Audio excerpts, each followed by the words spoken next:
ہم نے قربانیاں دے کر ہمارے بزرگوں نے ملک کو آزاد کرایا ہے۔ ملک کو آزاد کرانے کے بعد ملک کا دستور بنایا گیا۔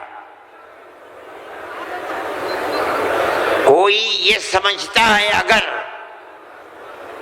کہ ملک کا دستور بغیر مسلمانوں کو ساتھ لیے ہوئے صرف ہندوؤں نے دستور بنایا ہے تو وہ بسم اللہ کے گنبد میں رہتا ہے، اسے دنیا کا کچھ پتہ نہیں ہے۔ کیونکہ اس ملک کی آزادی میں ہمارا کردار 145 سال کا کردار ہے۔ کسی کا کردار اتنے لمبے زمانے تک نہیں ہے کہ وہ مرتے مارتے پھانسی کے پھندوں کے اوپر لٹکتے اپنی گردنوں کو کٹواتے ہوئے 145 سال تک اس ملک کے اندر ہم نے کام کیا ہے۔ 1803 سے لے کر 1947 تک اگر کوئی مائی کا لال ہے، دودھ پیا ہے تو آ کر کے کہے کہ اس کا کردار 145 سال کا کردار ہے۔ جمعیت علماء کہتی ہے یہ علماء کا کردار ہے۔ یہ کردار پیار و محبت کے ساتھ تھا، غریبان پکڑ کر یہ کردار نہیں تھا۔ ایک دوسرے کے درد میں اور سکھ میں ہر چیز کے اندر شریک تھا۔ یہ ہمارا کردار تھا۔ ہم نے اس طرح سے اس ملک کو آزاد کرایا، کوئی نہیں تھا آزادی کی آواز اٹھانے والا۔ 1803 سے ملک کے لیے قربانی دینے والے 1857 کے اندر صرف دہلی کے اندر 33,000 علماء کو قتل کیا گیا۔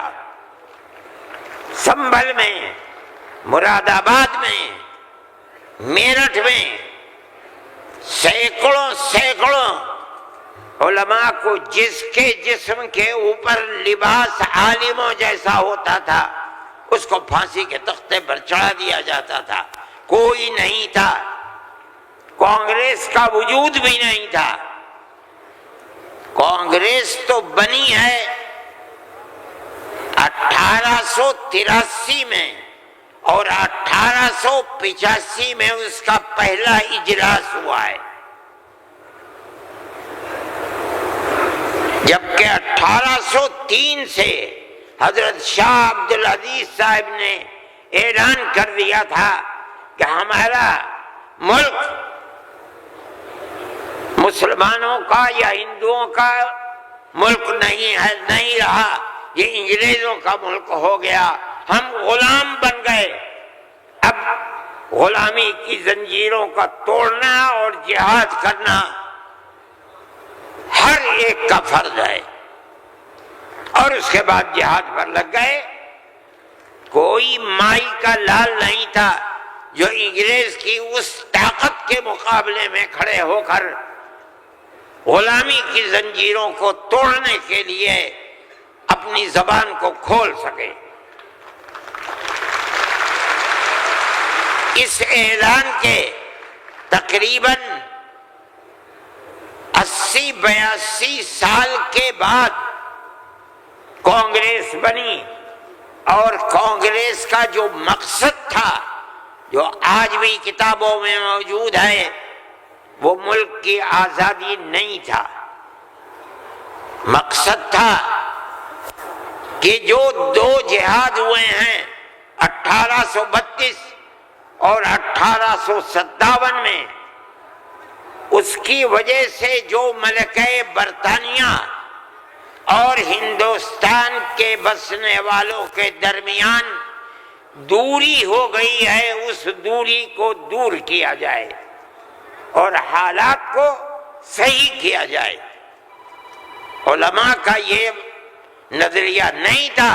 علماء کہتے تھے ملک غلام ہو گیا، غلامی کی زنجیروں کو توڑو، انگریز کو بھگاؤ، ملک کو آزاد کراؤ۔ یہ تو حالات تھے جس کے اندر مسلمان داخل ہوئے کانگریس میں، موجود ہیں۔ ایک شخص نے حضرت گنگوئی رحمت اللہ علیہ، جو ہمارے بزرگ ہیں، دارالعلوم کو کی بنیاد رکھنے والے ہیں، سن 1857 کے اندر جیل میں بند ہو گئے تھے۔ یہ سمجھتے تھے کہ قتل کر دیا جائے گا بغاوت کے الزام میں، لیکن چھوٹ گئے۔ ان سے پوچھا کہ ایک جماعت بنی ہے جس کے بنیادی کردار ہندو بنا رہے ہیں، کیا مسلمانوں کے لیے اس میں شریک ہونا جائز ہے؟ حضرت نے فتویٰ دیا، جس طرح ایک ہندو اور ایک مسلمان کاروبار اور بزنس میں شریک ہو سکتا ہے، تو اسی طرح کانگریس کے ساتھ مسلمان شریک ہو سکتا ہے، بشرطے کہ اپنے دین کا نقصان نہ ہو۔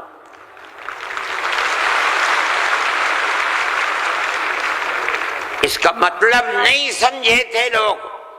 مطلب یہ ہے کہ ہماری تحریک ہے کہ مسلمان اور ہندو جب تک ساتھ نہیں ہوگا ملک آزاد نہیں ہوگا۔ تم اس کے اندر گھسو اور اتنی طاقت پیدا کرو اپنی گھس کر کہ کانگریس کو مجبور کر دو کہ وہ اپنا نقطہ نظر بدل کر ملک کی آزادی کے لیے جد و جہد کرے۔ چنانچہ کانگریس نے اپنا نقطہ نظر بدلا، ملک کی آزادی کو اپنا نقطہ نظر بنایا، اور پھر اس کے بعد ہندو اور مسلمانوں نے شریک ہو کر ایک دوسرے کے ساتھ چل کر ملک کی آزادی کے لیے آواز اٹھائی، قربانیاں دی ہیں، اور انہی قربانیوں کے نتیجے کے اندر ملک آزاد ہوا۔ میرے بھائی، اس بات کو سمجھیے، جیسے جیسے ملک کی آزادی قریب ہوتی جاتی تھی، جمعیت علماء ہند بار بار کانگریس سے کہتی تھی کہ ہم نے تمہارا ساتھ دیا ہے، آج ہم تمہارے ساتھ کھڑے ہیں، ہمیں یہ بتاؤ کہ ملک کی آزادی کے بعد ملک کا دستور کیا رہے گا؟ کیا سیکولر دستور ہوگا یا مذہبی حکومت ہوگی؟ اگر سیکولر دستور ہوتا ہے ہم تمہارے ساتھ ہیں، اور اگر سیکولر دستور نہیں ہوتا تو ملک کی آزادی میں ہم تمہارے ساتھ نہیں ہیں۔ بار بار ہمارے پاس کانگریس ورکنگ کمیٹی کی تجاویز موجود ہیں۔ کانگریس بار بار عہد کرتی ہے کہ ملک آزاد ہوگا تو ملک کا دستور سیکولر دستور ہوگا، ہر اقلیت کو اپنے مذہب کے اوپر آزادی سے چلنے کا اختیار ہوگا۔ چنانچہ ملک آزاد ہو گیا۔ اب ملک کی آزادی کے بعد ایک طبقہ اٹھا جس نے یہ کہا کہ کھیر مل گئی ہے، اب اسے کھانے کا وقت آ گیا ہے۔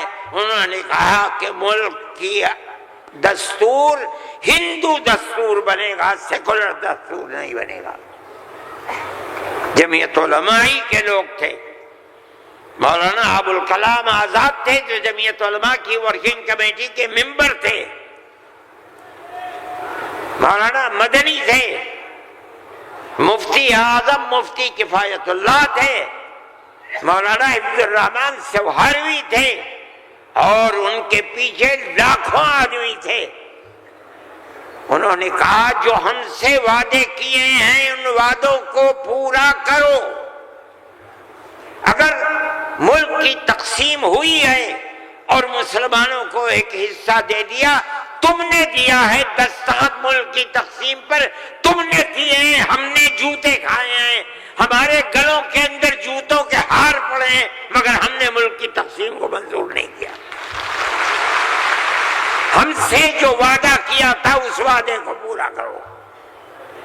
جو دستور کے اندر دفعات ہیں کہ ہر اقلیت کو اپنے مذہب پر چلنے کا حق ہے، یہ دفعات جمعیت علماء کی دی ہوئی دفعات ہیں، مولانا ابوالکلام آزاد کی دی ہوئی دفعات ہیں، مولانا مدنی کی دی ہوئی دفعات ہیں، مفتی کفایت اللہ کی رکھی ہوئی دفعات ہیں، جن دفعات کی بنیاد پر ہر اقلیت ملک کے اندر ملک وہ حصہ سمجھتی ہے جو حصہ کوئی اکثریت کا فرض سمجھتا ہے۔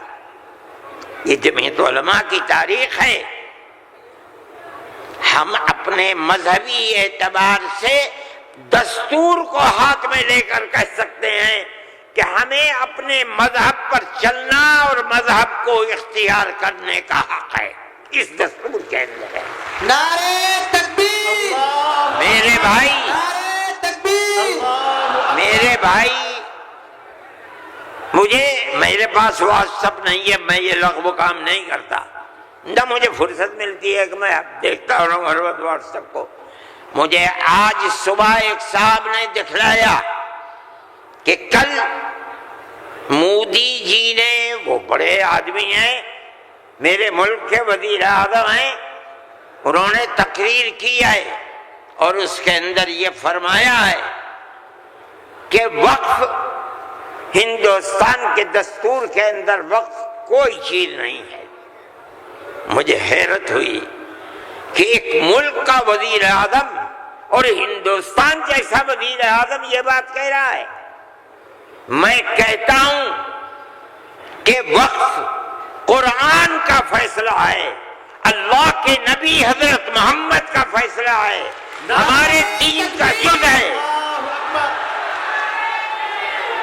وقف کا لفظ نہیں آیا، لیکن یہ بات آ گئی 25 اور 26 دفعات کے اندر کہ اس ملک میں ہر اقلیت کو اپنے مذہب کو پکڑنے، اپنے مذہب کو چلنے کا اختیار ہے۔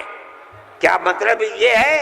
کل کو آپ کھڑے ہو کر کہہ دیں کہ نماز کا ذکر دستور کے اندر نہیں ہے، حج کا نام دستور کے اندر نہیں ہے، زکوٰۃ کا نام دستور کے اندر نہیں ہے، رمضان کے روزوں کا نام دستور کے اندر نہیں ہے، اس لیے ہر چیز کو مٹا دیا جائے۔ یہ کیا چیز ہے؟ دستور مجموعی طور پر دستور نے کہہ دیا کہ مسلمان ایک اقلیت ہے اور ہر اقلیت کو اپنے مذہب پر چلنے کا اختیار ہے۔ مذہب کی ہر چیز اس ایک دفعے کے اندر آ گئی۔ وقف کا مسئلہ، اسلام کے اندر جو چیز اسلام کی ہے مذہب، وہ چیز ہے جو قرآن کے اندر ہے۔ ایک دوسری وہ چیز ہے جس کو ہمارے آقا حضرت محمد صلی اللہ علیہ وسلم نے فرما دیا۔ یہی دو اسلام کی بنیادیں ہیں۔ سمجھو، قرآن کی آیت ہے 4 سپارے کی پہلی آیت، لن تنالوا البر حتى تنفقوا مما تحبون۔ لن تنالوا البر، ہرگز تم جنت کو نہیں پا سکتے۔ بر کی تفسیر مفسرین جنت سے کرتے ہیں۔ اے مسلمانوں، کان کھول کر سن لو، ہرگز تم جنت کو نہیں پا سکتے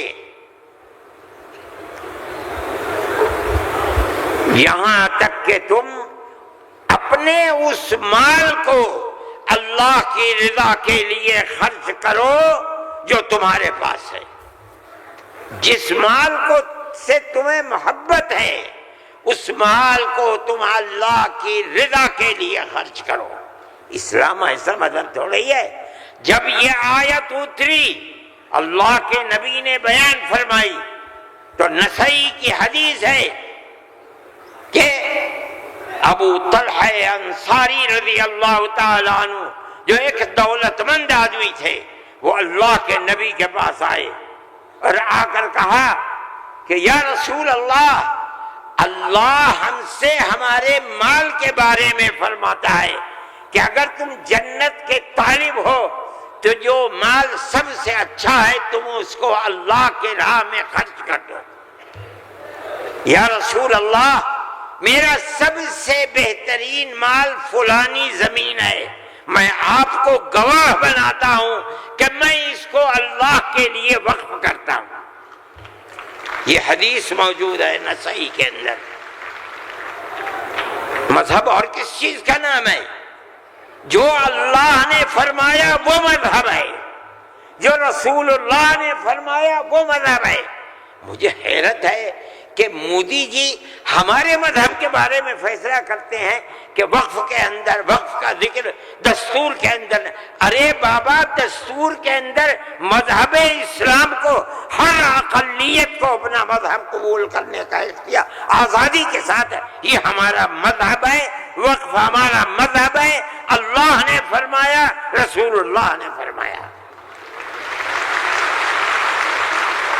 حدیث کے اندر آتا ہے کہ جب انسان مر جاتا ہے، یہ مسلم کی حدیث ہے، اذا مات الانسان انقطع عمله عنه. جب آدمی مر گیا اب اس کے اندر کام کرنے کی طاقت بھی نہیں ہے. اب اسے کسی چیز کا ثواب ملتا تھا، نماز پڑھنے کا، روزہ رکھنے کا، نہ نماز پڑھ سکتا ہے نہ روزہ. مگر فرماتے ہیں 3 چیزیں ایسی ہیں مرنے کے بعد بھی آدمی قبر میں چلا گیا اسے ثواب ملتا رہتا ہے. کیا ہے اس کے اندر؟ پہلی چیز ہے صدقۃ جاریۃ، ایسا صدقہ کر کے جانا کہ جو اس کا ثواب برابر جاری رہے. مثال کے طریقے پر کوئی کنواں کھودوا دیا، یہ اللہ کے لیے وقف ہے. 100 سال 200 سال 1000 سال اگر اس کنویں سے پیاسا پانی پیے گا اس آدمی کو پہنچے گا جو مر گیا 100 سال پہلے، اس نے بنوایا تھا کنواں. اسی لیے مسلم کی روایت ہے اور وہ اس کے شارح امام نووی فرماتے ہیں کہ مراد اس سے وقف ہے.